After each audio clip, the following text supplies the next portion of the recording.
চকিদার, এই কলেজে কি করস? আরে আমি তো চকিদার না, আমি এই কলেজের স্টুডেন্ট। আমি এই কলেজেই পড়ালেখা করি। স্টুডেন্ট?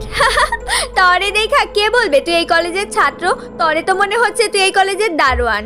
ময়লা ছেঁড়া জামা কাপড় পরে প্রিমিস যখন শহরের বড়লোকদের কলেজে ভর্তি হয়, তখন সেই কলেজের ছাত্রছাত্রীরা প্রিমিসকে এমন অপমান করে যেন প্রিমিস একটা ভিখারি। তার সাথে কেউ বসতোও না, তাকে কেউ বন্ধুও বানাতো না, শুধু প্রিমিসকে নিয়ে সবাই মজাই নিত। কিন্তু হঠাৎ একদিন কলেজের মধ্যে একটা আজব ঘটনা ঘটে। আরে ভাই, কত সুন্দর একটা গাড়ি! এইটা তো আমার ড্রিম কার।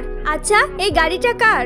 কলেজের মধ্যে এত সুন্দর আর এত দামি একটি গাড়ি দেখে কলেজের সবাই অবাক হয়ে যায়, আর সবাই আলোচনা করতে থাকে এই গাড়িটি কার।